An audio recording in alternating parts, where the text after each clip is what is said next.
One of these men is a highly respected New York attorney, Lucas A. Ferrara. The other is a self-proclaimed man of the people, known as Mert Roberts. Their aim is to discuss the hottest issues impacting our city, state, and nation. Fasten your seatbelts. Shake It Off with Mert and Lucas, live, starts now on AM 970, The Answer. So, I want you to get up now. I want all of you to get up out of your chairs. I want you to get up right now and go to the window, open it, and stick your head out and yell, "I'm as mad as hell, and I'm not going to take this anymore!" I want you to get up right... Are you mad? I'm mad. And if you're not mad by hour 2, something is definitely wrong with you, because our special guests will be the creatives behind the American humor magazine, Mad. Of course, that was the great Peter Finch saying a line out of the Oscar-winning screenplay by Paddy Chayefsky, Network, which was released in 1976. That's one of the greatest, I think it ranked number 19, 100 greatest American movie quotes at one time. So it's a great movie. A bit morbid because it's about corporate corruption. His network is in the pocket of Saudi Arabia, and he's about to expose the corruption, and he gets assassinated on air. Yeah, hopefully no one gets assassinated this evening. I thought it was a bit morbid, so I thought instead of talking about going mad, I used the line, "Say it ain't so, Joe. Say it ain't so." Of course, now, those of you that are too young, that line is now a part of the American lexicon, and it references the corruption that allegedly occurred back in 1919 when a baseball player by the name of Shoeless Joe Jackson and his colleagues on the team allegedly threw a game, intentionally lost the game because they were bribed. They accepted a $100,000 bribe in 1919 to throw the game. There are allegations, of course, that the mob may have been behind it. That has not been substantiated. But in any event, they got in trouble for it. And by the way, if you're interested, $100,000, I looked it up, in 1919 would be worth today's value, $1,859,000. So, in the scheme of things, it wasn't a bad payday. But what happened after the scandal broke was that the fans would scream out, "Say it ain't so, Joe. Say it ain't so." Now, our Joe is not going to be Shoeless Jackson. Our Joe, of course, is our president, Joe Biden. So this evening, I'm mad, and I want you to be equally mad, because what is going on this past week is absurd. On Friday, the stock market tanked 600 points. The Dow, the NASDAQ, 417 points down. S&P over 100 points down. I lost my shirt. And you know why the stock market tanked? Because the unemployment rate rose to 4.3%, the highest since October 2021. Say it ain't so, Joe. Say it ain't so. Now, the feds did a deal with 9/11 mastermind Khalid Sheikh Mohammed, okay? They took the death penalty off the table. They didn't confer with the families. There was a whole uproar about this deal with the terrorist, right? The terrorist leader. So, Wednesday they announced it. Friday, the defense secretary revoked the deal. Say it ain't so, Joe. Say it ain't so. What is this incompetence in government? I don't get it. Then, the topper, on Thursday, an alleged transgender individual, an athlete, beat an Italian female athlete, literally and figuratively. Say it ain't so, Joe. say it ain't so, because it's woke policies like those that we are seeing in America that are pervading the world. And I gotta say, guys, before I yield the floor to you, I was offended by the tableau that was used, the picture, the representation, whatever word you want to use to describe the imagery associated with the Last Supper that was featured in the opening ceremony of the Olympics. And what you had were 17 transgender individuals that were posed in an eerily similar way to the apostles and Jesus as portrayed by Da Vinci's Last Supper. I was offended by that. And I thought it was a slap in the face of billions of Christians across the world. And I was shocked by it. So this has been a crazy week. Guys, where do you want to start? Mert? Well, let's get Alex, because that was a lot, so I'm going to digest that. But I want Alex to go, and then I'll jump into all that you just laid out for us so wonderfully. Alex. So, Alex, what do you Good think evening, about? guys. How are you? Well, first of all, Welcome. Alex, ladies and gentlemen, that's Alex Garrett. He's our engineer and one of our producers, and he's got a great podcast, One Leg Up with Alex Garrett. Check it out. So, what do you want to talk about, Alex? You pick a topic. oh man, I've been fired up about all of this. But to me, if you want to nail it one by one, I am just thankful that a lot of Christians and Catholics have spoken out and actually posted the Last Supper picture, the very picture of Jesus at the table of the Last Supper, on their news feeds. I think we need more of that and more of that show of Christianity. Now, I know you had mentioned about the Vatican responding to this late. Is that right? Yeah, they issued the Holy See, S-E-E. The Vatican issued a statement on Saturday evening, last night, August 3. It took them a week. And basically, they say in a quick statement that they were saddened by certain scenes from the opening ceremony of the Olympics in Paris and cannot but join its voice with others that have raised the last few days to deplore the offense made to numerous Christians and believers of other religions. In a prestigious event where the entire world unites around common values, there must not be illusions ridiculing the religious beliefs of many people. And this is the clincher. The freedom of expression, which obviously is not to be questioned, finds its limit in respecting others. That was the Holy See, the Vatican statement. Deplore lack of respect. If I can cut in here for a second, let me address some of these things you brought up. Let's start with it, the stock market crash, or the minor crash, if you will. That just means a bunch of people made money at the same time. No question. That's what happens. People all sold at the same time, so a lot of people profited, and some people who kept, held whatever they had in their stock accounts, they're just going to have to wait a little bit, because this is a cycle. The stock market is going to rise once again. If you're not invested in a company that's doing horribly, that's going out of business, then you're going to be all right, because these little flash crashes happen all the time within the stock market. Now, let's get to the Vatican and all the controversy that's happened over this opening ceremony and all these images and transgender, all these little scenarios. Let's start with the Vatican first, though. I'm going to say the Vatican is doing what it's supposed to do.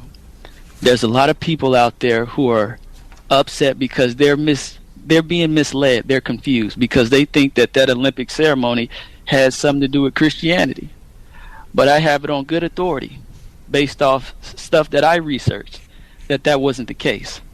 I'll let the listeners go do their research, but my research indicates that has something to do with an event that was before Christianity, an event that was dealing with Greek mythology, that was not intended to depict the Last Supper, that was intended to be an artistic recreation of an image that existed before the Last Supper. Do you really believe that, Mert?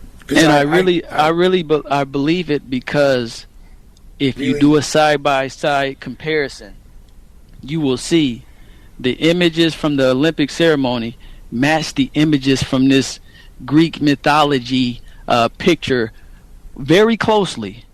With the head, the garb, whatever, everything they're wearing, it matches closely with that. And it doesn't match closely with the Last Supper at all. Not at all. It's just a table there. And if that's the only thing that you're going by, well, I can see why you would be confused, because you're just not aware of other pictures that have a table and people or people in front of it. So, of course, a lot of people would be confused by that. So, Hold on a second. Alex, what do you think? I'm trying to follow this, to be honest. But, I'm wondering if, there's a lot of outrage about this. How about when Mel Brooks did the same kind of thing where he did openly, insert himself into the Last Supper, but I guess he did it with more class. Is that why there wasn't much outrage of that? I just think that. Alex, let me say this. You just said something very important there. You said Mel Brooks intentionally depicted the Last Supper.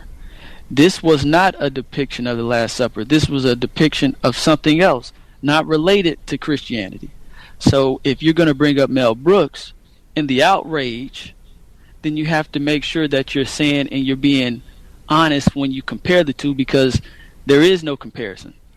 Well, wait a second. I respectfully, I have to disagree. Mel Brooks, let's have context, okay? Mel Brooks is a comedian. Mel Brooks is satire about parody. He even talked about Nazi Germany, his famous movie that became a show. The Producers, yes. The Producers, okay. That's about Nazi Germany. I mean, the guy is irreverent. You know what the word I'm trying to use. And it's the context. People expect it. A neutral event like the Olympics, which is supposed to, commemorate the unity and the joinder of all these countries to compete, not, compete at a sport, not at war, right? That's a whole different context. And I think if you put the pictures of that tableau with the transgender individuals, their bodies are aligned. Excuse me. There's even one individual with his index finger pointed up. That can't be coincidence. They have the same body positioning. It cannot be a coincidence. So based on what I've seen, it looks similar. Do you think, though, Alex, in your opinion, it's similar or not? I do, but I also want to say that the idea that it wasn't a painting of the Last Supper is offensive to me, because, I'm also Jewish, so I believe in that side of it as well. But I want to say I believe Da Vinci did paint the Last Supper, and I'm going to stick to that till the day I die. I mean, to say it's not is kind of out there, I would say. Well, I don't. Let me get in here. Let me get in here real quick. Sorry for interrupting, Bert. After you told me about this, I did some checking, and they're all of a sudden they're coming up with all these different theories. The IOC and the event organizers. Now, one person said this actually wasn't inspired by Da Vinci.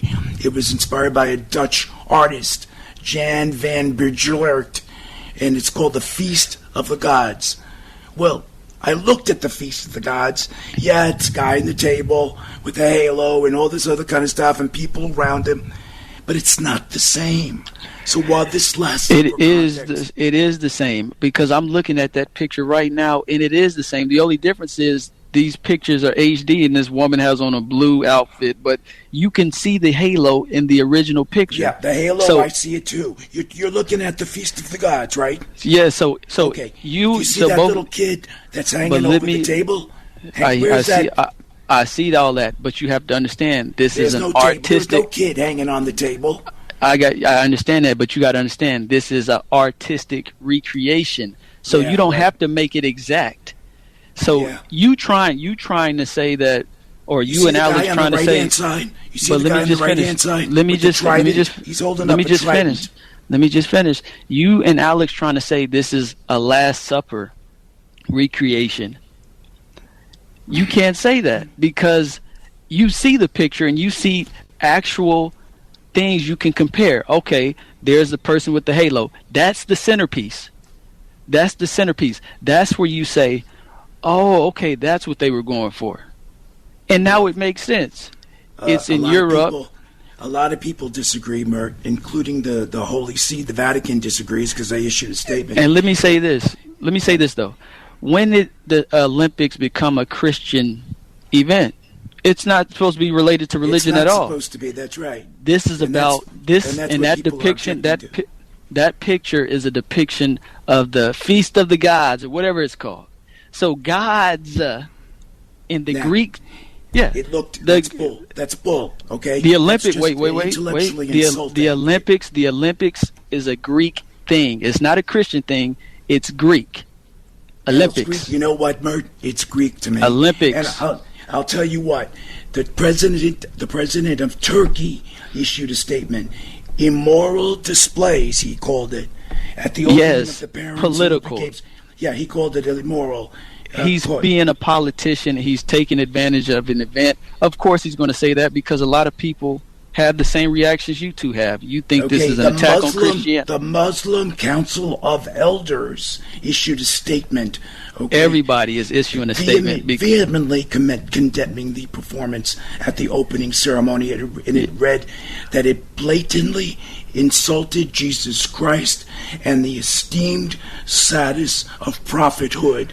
Well, Lucas, one thing that we have to take into account, because that statement you're reading is their perspective and their opinion, but you have to take this into account.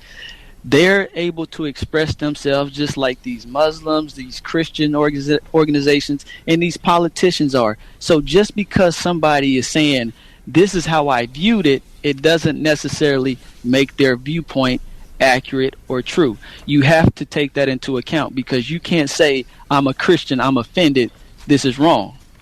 You can say that, of course you can say that, but should I react based off that feeling you have if I know that's not what I meant, that's not what it was intended? If you're offended, what is my obligation to do with you being offended? What am I supposed to do? Am I supposed to apologize and say I'm sorry and it'll never happen again? No, well, that's what the Olympics did. There was never any intention to show disrespect to any religious group. The opening ceremony tried to celebrate community tolerance. If people have taken any form of offense, we are really sorry. They apologize, Mert, and a large number of people believe that there were similarities to the Last Supper. You're certainly free to disagree. You're certainly free to disagree. And you know the good thing is, they still did it. They didn't ask any Christians beforehand.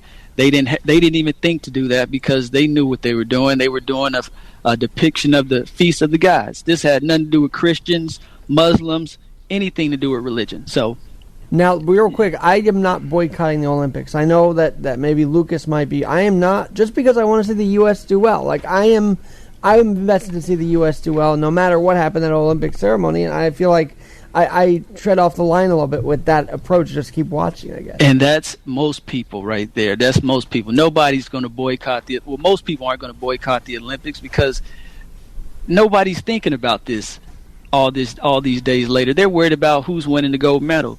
And if they see their country performing well, all is forgotten. Because guess what? Can I tell you something, Mert? You know what the problem is? Respect for religion.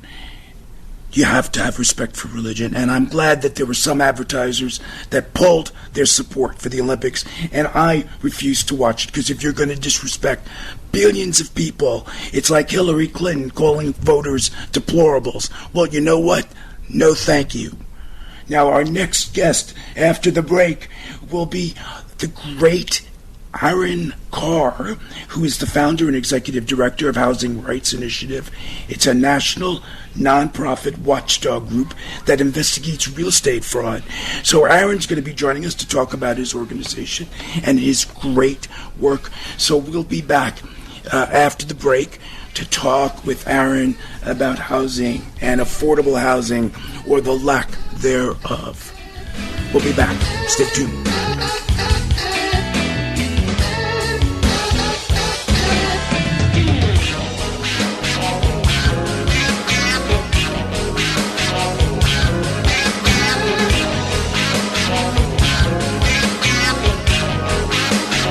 Over the last 30 years, Newman Ferrara, a New York City law firm, has evolved into a national practice focused on real estate, commercial, litigation, civil rights, class actions, and other complex litigation, representing many of the city's largest property owners, managing agents, and thousands of tenants. Newman Ferrara handles some of the nation's most significant class actions and civil rights matters. Newman Ferrara at 1250 Broadway in New York City. Go online to newmanferrara.com.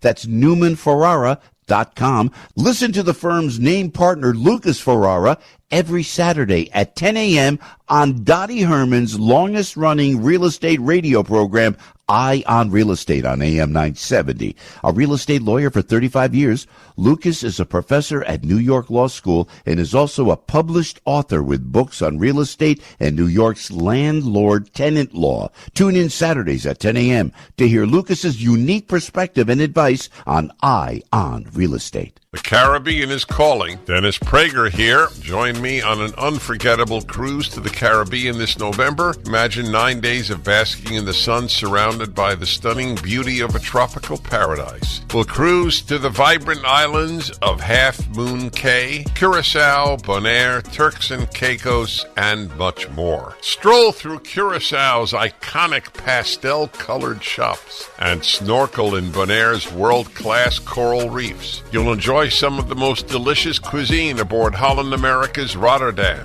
a fantastic destination itself with riveting shows and breathtaking views. We'll be joined by special guest Sean McDowell, and we'll both share fresh insights, current events, discuss happiness, and our future in America in light of the election. November 29th to December 8th of this year. Secure your spot today by calling 855-565-5519 or online at pragercruise.com.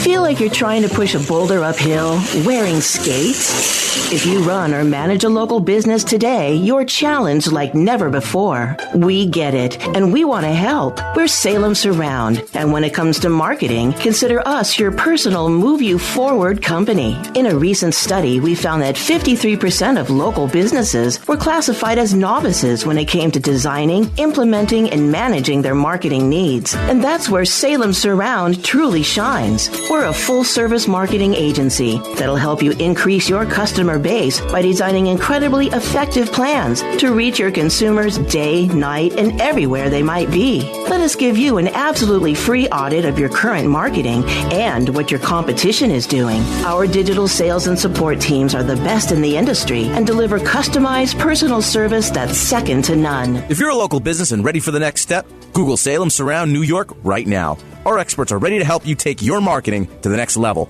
Google Salem Surround New York today. AM 97, The Answer.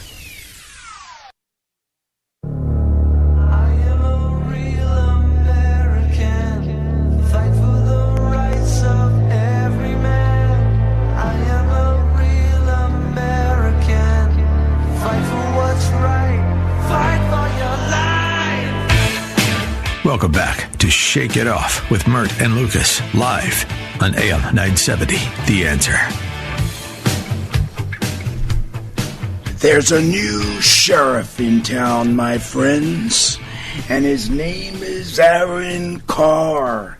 Aaron is a good friend, and he's the founder and executive director of Housing Rights Initiative, which is a national nonprofit watchdog group that investigates real estate fraud, connects tenants to legal services, and promotes tenants' rights. HRI seeks to inform its constituents about their entitlement to fair and affordable housing and launches investigations against predatory landlords.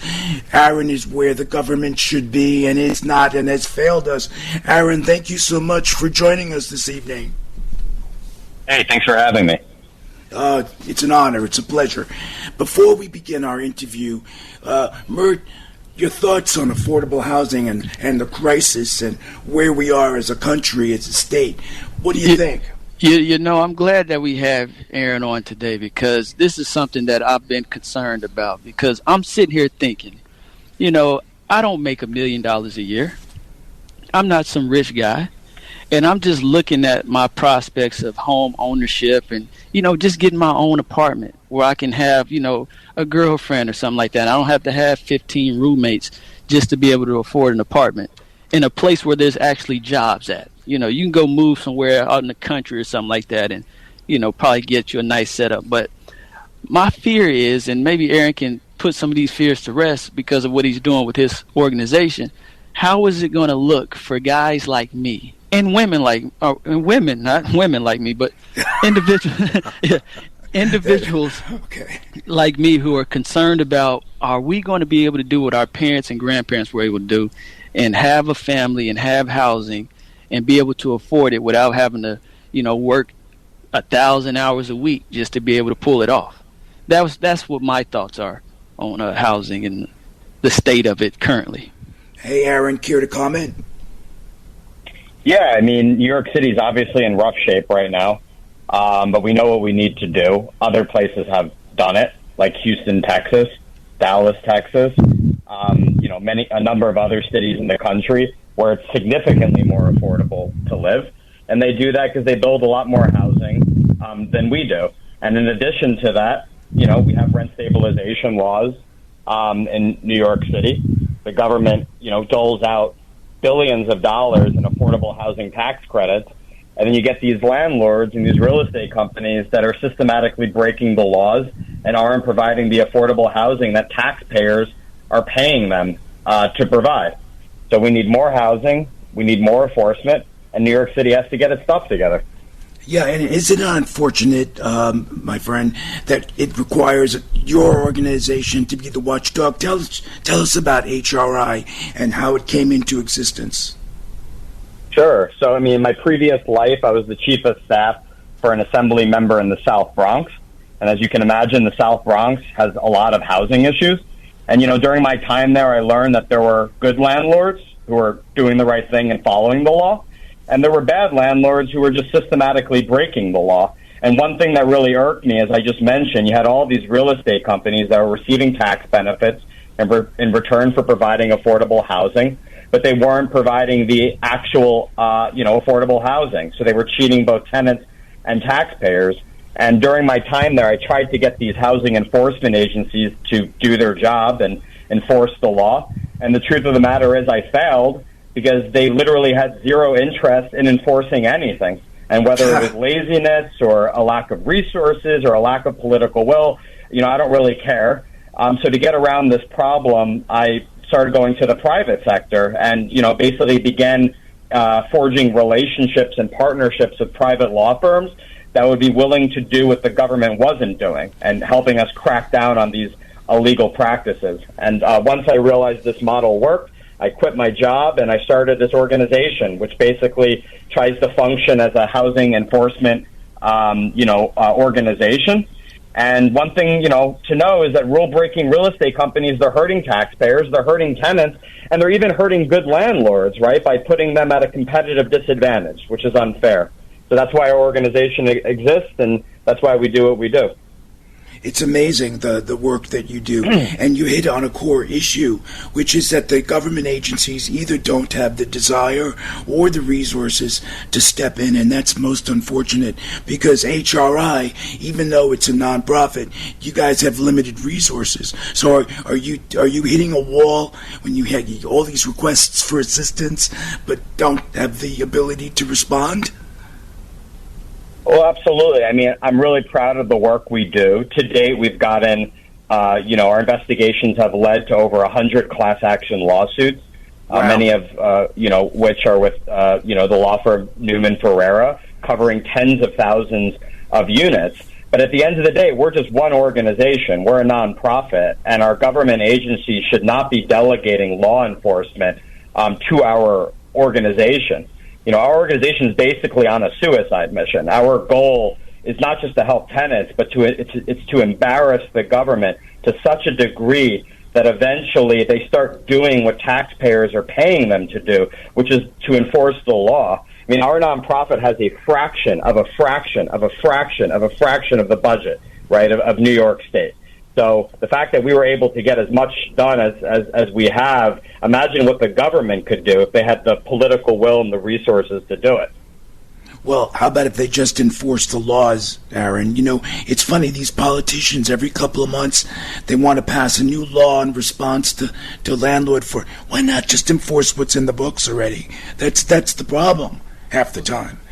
But you mentioned the type of investigations. What kind of investigations do you guys do? So two main things. One, we'll investigate tax cheating landlords who are receiving these tax benefits for affordable housing and not providing it. And the other thing we'll do is we'll investigate companies that are discriminating against tenants with housing vouchers. So as I mentioned before, every year New York gives billions of dollars in tax subsidies to these companies in return for affordable housing. And since the housing enforcement system is broken, you end up with a lot of these companies that aren't providing what they're supposed to be providing. So our organization systematically audits these companies using publicly available data. And then we, a lot of times these investigations will result in class action lawsuits with the goal of getting back money and affordability that was stolen from taxpayers and tenants. And the other thing we do is we'll investigate real estate companies that are refusing to rent to tenants with housing vouchers. And tenants with housing vouchers, they're just disproportionately families, children, senior citizens, veterans, just people trying to get by. And in New York, it's illegal for companies to discriminate against these families, because when you discriminate against these families, they end up homeless, which isn't just bad for those families, but it's bad for taxpayers, because homelessness is extraordinarily economically and socially expensive. So the end thing we're trying to do is trying to get back affordability and money that's been stolen from tenants, and also reduce homelessness for the city of New York. Amen, Aaron. Let me ask you something, because I saw from your website that when it comes to the housing vouchers, you guys have investigations in California, Colorado, Illinois, Massachusetts, New Jersey, New York, Virginia. Is that right? You're all over the country? Yeah, we're all over the country. Oh, wow. That is amazing. We have a break that's popping up, Aaron. So if I cut you off, it's only because of the break. But what I did want to ask you, what are your major accomplishments thus far? What do you consider your top accomplishments at HRI? Well, I would say, our investigative work and our partnerships with law firms like Newman Ferreira have helped get over around 100 class actions across the grounds. And 95% of these cases are still in litigation, but a number have settled, and we've already gotten back over $30 million in rent refunds for defrauded taxpayers and tenants, and tens of millions of dollars more in rent reductions. And when all of our cases conclude, it's reasonable to expect, based on our estimates, that we can get over $500 million back for the tenants of New York City. So as I said before, if we can do this, just imagine what the government could do if they could enforce the law, and that's our goal. Get back money that's been stolen from families, and get the government to do their damn jobs. Hear, hear. And in the interest of full disclosure, Newman Ferreira, as Aaron indicated, which is my law firm, is spearheading some of these class actions, and we're proud to be doing so. It is 7:38, my friend, and we only have 2 minutes before the break. So let me ask you quickly, why do you think these illegal practices are so pervasive? Why? At the end of the day, it's an enforcement issue. Abe Lincoln said it best. Laws without enforcement are just good advice. We need less advice and more proactive and systematic enforcement. And we need the government to be doing what we're doing proactively and systematically. A lot of times when the government investigates a landlord, they'll confine their investigation to just like an individual apartment or a building. But if that landlord owns dozens of properties, right, and they're making tens of millions of dollars from fraud, what does an isolated investigation do in terms of creating a deterrent effect? And the answer to that is nothing, right? It's just the cost of business. So what we want the government to do is to proactively and systematically enforce the law and to create that deterrent effect that we're trying to do. But they could do, a lot better because they have infinitely more resources than we do. I wish the politicians out there would listen. Aaron, before we go to the break, your website, please, so our listeners can check out. It's www.housingrightsus.org. That's www.housingrightsus.org. Aaron, stand by. We're going to go to a commercial break, and you will be back. We'll be back with Aaron Carr after this brief hiatus. Over the last 30 years, Newman Ferrara, a New York City law firm, has evolved into a national practice focused on real estate, commercial, litigation, civil rights, class actions, and other complex litigation, representing many of the city's largest property owners, managing agents, and thousands of tenants. Newman Ferrara handles some of the nation's most significant class actions and civil rights matters. Newman Ferrara at 1250 Broadway in New York City. Go online to newmanferrara.com. That's newmanferrara.com. Listen to the firm's name partner, Lucas Ferrara, every Saturday at 10 a.m. on Dottie Herman's longest-running real estate radio program, Eye on Real Estate, on AM 970. A real estate lawyer for 35 years, Lucas is a professor at New York Law School and is also a published author with books on real estate and New York's landlord-tenant law. Tune in Saturdays at 10 a.m. to hear Lucas's unique perspective and advice on Eye on Real Estate.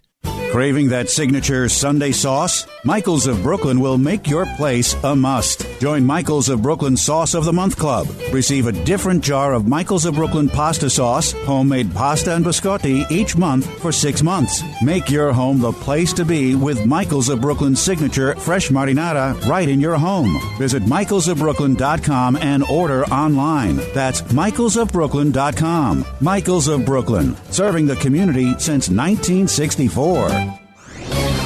This is Jerry Boyer for Townhall.com. Tractor Supply recently did something remarkable that you may have missed. They pulled out of supporting pride parades and refocused their giving to veterans' causes and agricultural education.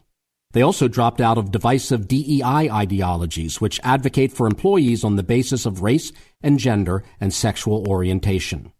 Tractor Supply also dropped anti-oil and gas carbon limitation goals.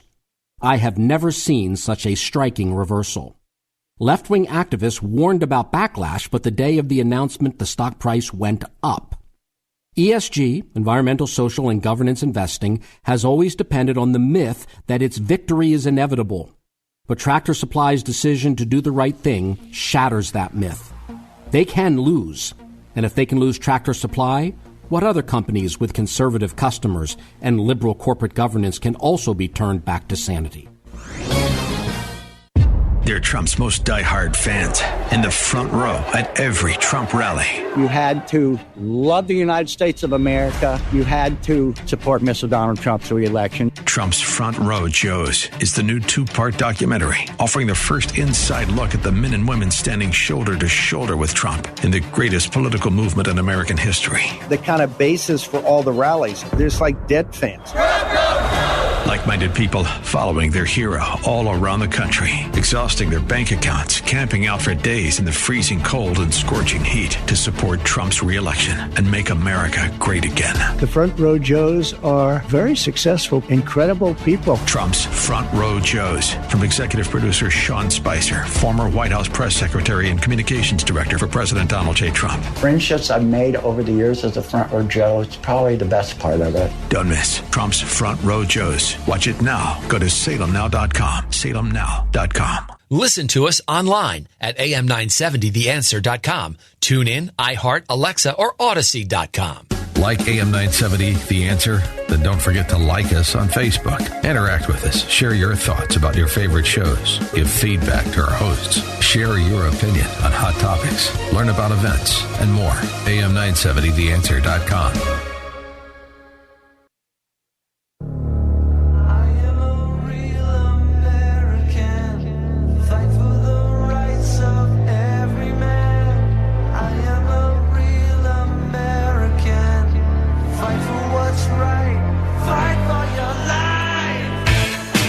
Welcome back to Shake It Off with Mert and Lucas, live on AM 970, The Answer. We're speaking with Aaron Carr. This is Lucas Ferrara, by the way. Welcome back. We're speaking with Aaron, who's the founder and executive director of Housing Rights Initiative, which is a national nonprofit watchdog group that does good things for the people, not only of New York, but for the country. I mean, California, Colorado, Illinois, Massachusetts, New Jersey, New York, Virginia. God bless you, Aaron. Mert, what do you think? You feeling more comfortable or what? You know what? I actually am feeling more comfortable because, you know, when he just said if they would just do their damn jobs, things would go a lot smoother. That made me feel good because I'm always sitting here thinking, how's this stuff going on?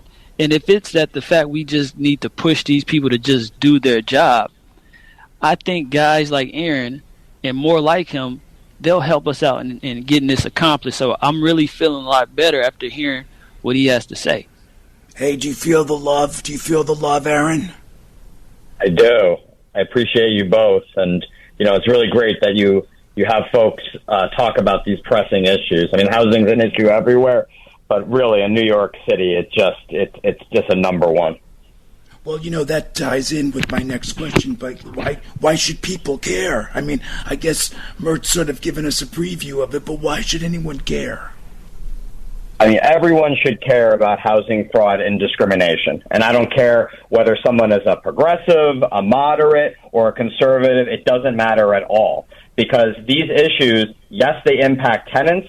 They also impact taxpayers. And that's because homelessness is extraordinarily expensive, right? Homelessness increases hospital costs, law enforcement costs, sanitation costs, unemployment costs, social costs, economic costs, right? All costs across the board.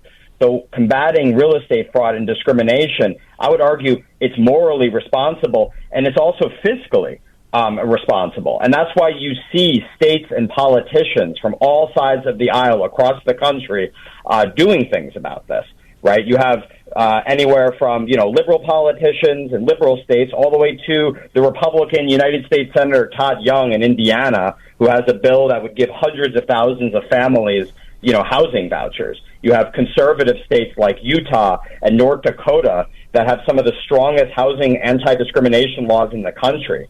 So what I always try to get people to understand is that this issue isn't just important for liberal hippies such as myself, but for taxpayers, society, and everyone, right? Everyone has a stake in this. That's also why I'm starting to feel a little bit optimistic in general, because you're just seeing people collectively in many states, irrespective of ideology, kind of coming to the table here and trying to reduce our housing costs and homelessness.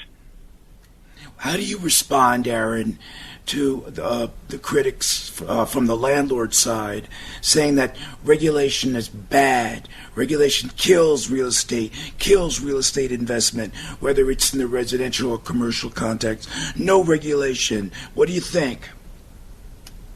Well, it depends what kind of regulations we're talking about. My personal philosophy is bad regulations are bad and good regulations are good. So what would a bad regulation be? A bad regulation would be New York City's stringent zoning laws, right? People are surprised to learn that New York City builds less housing per person than any city in the United States of America. Even cities like San Francisco, which do it bad too, on most years, they're building more housing than us per person. So that's a bad regulation. A good regulation, in my opinion, is having, you know, tenant protections. Reducing evictions, making it illegal for landlords to discriminate against housing vouchers. And it's possible to have the best of both worlds. One country I like to point to is Japan. Japan builds more housing than almost any country on planet Earth. They also have strong protections for tenants, and the housing costs there are a fraction of what they are in New York City. So bad regulations are bad, good regulations are good, and we can have a reasonable debate about what's bad and what's good, but that's where I stand personally. I love it. I won't get more controversial, but there are some owners who think rent regulation, for example, rent stabilization is bad. But I agree with you. The stabilization of rents is good policy, helps maintain affordable housing and all that other good stuff. Let me ask you something. I know I'm going to get you off guard on this, and I apologize in advance. any interest in running for office? Because I want to vote for you. I want to vote for you. I really appreciate it. Unfortunately, I'm going to have to decline at the moment and just keep doing what I'm doing in the housing president. You don't want to serve as president of the United States? We can send you to Chicago right now. And have a floor vote. I think I'll just stick to what I'm good at for now. But I'll take it under consideration. Yeah, and I want to be on that team. That your mission is outstanding. So, in addition to the bad real estate practices we've been talking about, how do housing supply shortages? How does that impact tenants' rights? I don't see the correlation. I mean, I think housing support shortages make every housing problem worse. So when you have a ton of tenants fighting for a few units, it creates an incentive, right, for landlords to raise rents exorbitantly, right, either through legal means, not always illegal, or as what our work has showed, illegal means, right, in the context of rent stabilization. Also, there's a lot of data out there showing that tenants with housing vouchers do better. It's easier for them to find housing where a lot of housing exists. And that's because landlords, right, in areas that have a lot of housing supply are more desperate, right, to fill their units. So they're going to be less choosy when it comes to, which tenants they pick, which is beneficial for tenants, right? It puts tenants in a more powerful position. So in New York City, we just have so few units and so many tenants that are desperate for housing, and it makes it easier for landlords to exploit that. If you look at, cities like Houston or Tokyo or in other cities across the world where they build a lot of housing, I'm not saying it's perfect, but tenants do a lot better. They have a lot more choice. There's just a less problem. So having a strong housing supply is the foundation that we need. And that's why our organization, in addition to going after bad companies, we do support housing supply reforms because we desperately need it. Amen. Amen. How do people get in touch with you or your organization, Aaron? It's info@housingrightsus.org. That's info@housingrightsus.org. Mert, you had a comment or a question? Yes.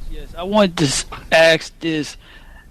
I hear a lot about foreign countries coming in and buying up units and not putting anybody in them, but just holding them for investment purposes. Is that something that's taking place, like especially in New York? Is that something that's taking place and making it difficult to, alleviate some of the shortage crisis that we might be having in this city? I think he's talking about warehousing, Aaron. Have you done any studies on warehousing? Yeah, I would say there's two answers to this. One, there have been studies on this to determine the extent of the problem, and most have concluded it represents a very small percentage of the housing supply shortage. Most of it is not caused by that. Most of it is just caused by these restrictive, zoning laws that make it impossible to build housing. So I'm not discrediting it completely. It's just it's a small percentage of the problem. The other thing to think about is if we built a lot of housing and the housing costs weren't going up as much as they were, warehousing would be less desirable. So if your rents aren't going up exorbitantly, it creates less of an incentive for private equity, real estate companies, foreign investors to come in and just kind of park their money right in an apartment or a condo or whatever it is, and hope that the value of it increases enormously. So one thing we can do to fend off private equity vultures that come in and just try to make all the rents explode is, in addition to strong tenant protections, we also need more housing supplies to create that stability when it comes to housing costs. Oh, I agree. I couldn't agree more. Didn't Adams recently, the mayor of the city of New York, announce expansion of zoning or elimination of zoning restrictions so that we can increase affordable? What do you think of that those recent proposals or changes? It's a good one. It's a moderate housing, and you got to start somewhere. Basically, the philosophy is every community should do its fair share. And that's something I strongly agree with. I think, one driver of people becoming anti-housing supply is they have a very bad experience with it, where the city, goes into a certain neighborhood usually a working class or a low income neighborhood, and, upzones the whole community, and, there's more supply, but just in that community. And that feels very unfair to people. So I think one thing that this housing plan gets right is it says we don't care, if you're rich or not. Every community has to do their fair share. Every community has to build some housing. This is a community affair, and I think that's a much healthier policy, a more sustainable policy, and really good for our discourse. So we're in support of it. Yeah, but the numbers still fall short, right? Even with the changes, the studies that I read showing that the impact is almost going to be negligible. Is that what you're seeing? Yeah. I would say the way I view it is we got to start somewhere. New York City has been underbuilding for decades, and it's been very hard to change it. So while I totally agree this is not going to be sufficient, I think the city does recognize that. They're not claiming, anyone that's claiming it, this is going to change everything, right, is lying. And I don't think most people are saying that. I think what they're saying is New York City is a basket case when it comes to housing supply. We got to start somewhere. And if this goes through and it passes and we start building housing and we realize that, it doesn't destroy the city and the world, which it won't, it's just going to help us, then maybe there'll be, room for more policies like this to build even more housing. But we got to start somewhere because it's been pretty dire in New York City. So long story short, I think it's a good start. And I agree with your framing there that we got to set expectations, because the worst thing we can do is overpromise and underdeliver. We have to be honest about what it's going to do. And I would say it's a good start. We got to start somewhere. But let me ask you, again, it's tangent, I can't even say the word, but density. Building more, I think Adams is proposing you can have more density. But then density creates its own problems, doesn't it, Aaron? Like when we had the earthquake a couple of months ago, all the experts in New York, all the experts were saying density's bad. So, I don't know. You're increasing the density because we want to have more affordable housing, but you're making the city vulnerable to catastrophes. I don't know. I think the path forward there is looking at Tokyo, because they experience a lot more earthquakes than most places on Earth, and this is where good regulations come in, ensuring that the density is protected, and we have the technology to do that. Right? Tokyo is one of the. I'm not saying that we should become like Tokyo, but Tokyo is one of the densest places on planet Earth. They have earthquakes all the time, but those buildings are mostly secure because they have good regulations that make sure that tenants are protected in those situations. But these are healthy conversations to have. I am pro-density, but I'm also pro, reducing the cost of density. And there's always going to be costs, right, to every policy. So this is why it's important to have these conversations, use the appropriate technologies, appropriate regulations, and make sure that we're protecting people from unintended consequences, which exist in every capacity and every policy. Amen. Aaron, we have 2 minutes. I want to say Tokyo. I've been to Tokyo a number of times. I love the city. I don't think it's an insult to say we should be more like Tokyo and build like Tokyo. It's an amazing city. Now, has your work made you pessimistic or optimistic about the future of New York's housing? Listen, I'll say that our country, and especially New York City, we have a long way to go, especially in New York City, where we've been underbuilding significantly, unlike cities like Houston and Austin. But I am cautiously optimistic in the long term. And for starters, many states across the country have begun reforming their housing laws and making it easier to build housing. And we've been seeing this in places as liberal as California and as conservative as Florida and Texas. And it's very rare, right, where those states agree on anything, but they're starting to, to end up in the same position when it comes to increasing housing supply. And, some people will try to politicize this stuff, but the truth of the matter is everyone needs housing, irrespective of political ideology. And on the homelessness front, we now have many examples of best practices that can and should be used across the country. In a 10-year period, Houston has reduced their homelessness population by a whopping 60%. And they did this by building a lot of housing and then also providing housing and mental health drug addiction services to chronically homeless people. So Houston is a really good case study. Believe it or not, my friend, we have run out of time and we have a the fun's over. Break. Thank you so much for joining us this evening. Aaron Carr, founder and executive director of Housing Rights Initiative. Go to their website, check out the organization, and please support and make a contribution. The preceding hour of programming sponsored by Shake It Off Live, LLC. This is WNYM, Hackensack, New Jersey, New York City.